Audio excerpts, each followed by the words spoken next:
Good morning. This is a recording for Monday, September 1st. Today we're starting a new Zen story series from the same author, Kai Tsukimi. And in this book, Zen takes the shape of a monkey. Why a monkey? Because if Zen ever had a voice, Kai says, it might sound like a monkey yelling from a tree. The monkey is clever, loud, curious. It wants to figure things out and to do it fast. It interrupts meditation with questions, turns silence into performance, and makes everything a game of winning and losing. If you've ever tried to sit still and think of nothing, only to think about thinking of nothing, you've already met the monkey. In Buddhist tradition, the monkey mind is restlessness itself, leaping, grasping, always unsatisfied. But Zen monkey is something more. He's got jokes, opinions, a sense of style. He talks, argues, even insists he is right. He is the voice that doesn't stop until something quieter finally arrives. So the Zen story for today is titled The Monkey Who Spoke First. The young monk had taken only 3 steps beyond the monastery gate when he heard it. "Well, it's about time," said a voice from the banyan tree. "I was beginning to think you'd never leave." The monk froze. He looked left, then right, then up, and there, perched on a crooked limb like a sleepy guardian, was a small monkey with a smug grin and half-eaten fig in its paw. "I beg your pardon?" the monk said cautiously. "You're pardoned," the monkey replied. "Now, enlightenment, yes? Big temple at the end of the road, all very mysterious. Let's go." The monk blinked. You can talk?" You can walk," said the monkey. "Should we stand here marveling at each other's miracles all day, or shall we begin?" The monk hesitated. His training had prepared him for solitude, for silence, for watching clouds drift across empty sky. It had not prepared him for a monkey with impeccable timing and irritating confidence. "Are you a sign?" he asked hopefully. "Of what?" "Of anything?" The monkey leapt down, landed without sound, and tossed the fig pit into a bush. "I am just a monkey. You are just a monk. The road is just a road, but between the two of us, one of us is going to get lost." The monk opened his mouth to protest, but the monkey was already walking, tail high, stride casual, as if the path had been waiting for him. And somehow the monk followed.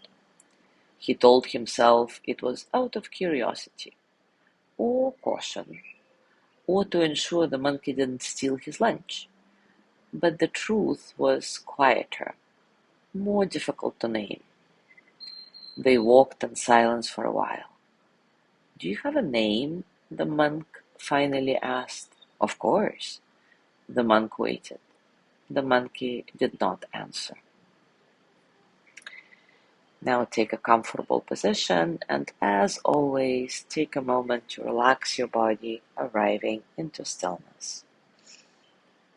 Maybe close your eyes and take a few nice, satisfying breaths in and out.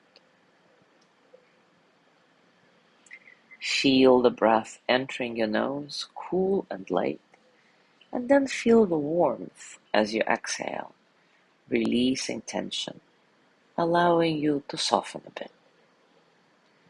There is no need to change anything. Just observe and notice the space around you and the quiet spaces between sounds. Be here in this moment, just as it is. And when thoughts come, let them pass. like clouds, like ripples, like water.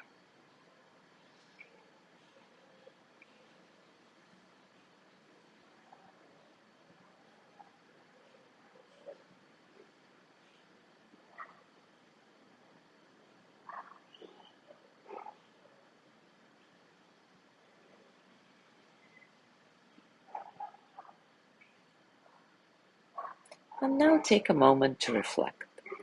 What part of you is the monkey and what part of you is the monk?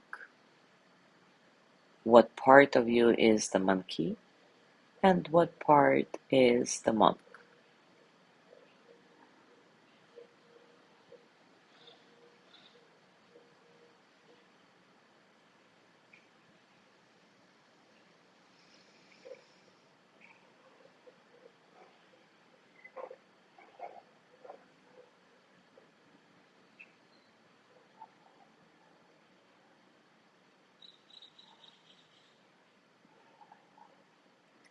Now bring your hands to your heart and send the energy of loving kindness to yourself. May I be filled with loving kindness.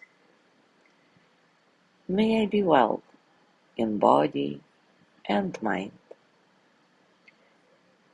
May I feel cared for, protected, at ease. May I remember that I have enough, I do enough, and I am enough.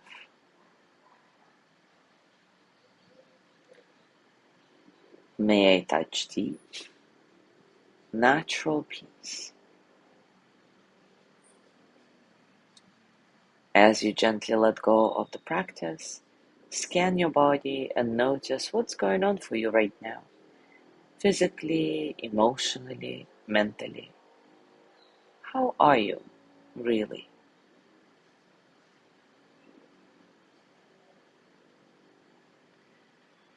And as you go through your day today, I invite you to continue with this reflection. What part of you is the monkey and what part is the monk? As always, enjoy your discoveries.